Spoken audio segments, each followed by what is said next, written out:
Au nom du Père et du Fils et du Saint-Esprit. Amen. Le Seigneur soit avec vous. Esprit Saint qui habite chaque être humain, tu viens déposer en nous ces réalités d'évangile si essentielles, la bonté du cœur et le pardon. Aimer et l'exprimer par notre vie, aimer avec la bonté du cœur et pardonner. Là, tu nous donnes de trouver une des sources de la paix et de la joie. Évangile de Jésus-Christ selon saint Marc. En ce temps-là, appelant la foule avec ses disciples, Jésus leur dit : « Si quelqu'un veut marcher à ma suite, qu'il renonce à lui-même, qu'il prenne sa croix et qu'il me suive. Car celui qui veut sauver sa vie la perdra, mais celui qui perdra sa vie à cause de moi et de l'Évangile la sauvera. Quel avantage, en effet, un homme a-t-il à gagner le monde entier si c'est au prix de sa vie ? Que pourrait-il donner en échange de sa vie ?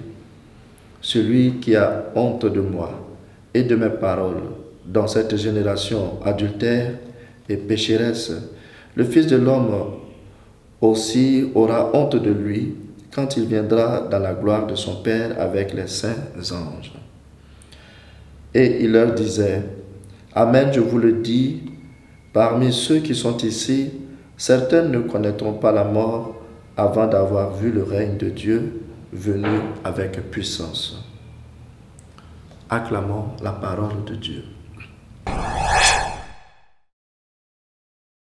Si quelqu'un veut me suivre, qu'il prenne sa croix et me suive.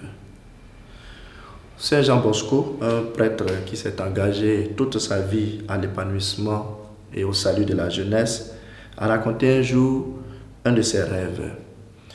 Il devait parcourir avec ses disciples, dans le rêve bien sûr, un chemin parsemé de roses, et il devait marcher sans chaussures sur ce chemin.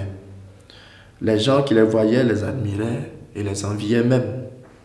Mais au fur et à mesure qu'ils avançaient, certains abandonnaient le chemin, car ce que les autres ne voyaient pas, ce que les autres ne savaient pas, c'est qu'il y avait des épines qui blessaient les pieds de ces personnes qui marchaient sur ce chemin qui semblait un chemin de gloire. C'est ce même chemin que l'Évangile nous invite à expérimenter en marchant avec Jésus.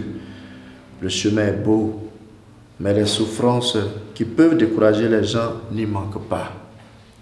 Et Jésus nous dit qu'il n'y a pas de Pâques sans Vendredi Saint et que celui qui veut le suivre doit être prêt à supporter sa croix, à prendre sa part de souffrance qui vient nécessairement par les choix que nous opérons une fois que nous sommes chrétiens, une fois que nous rejetons Satan et que nous choisissons Jésus-Christ.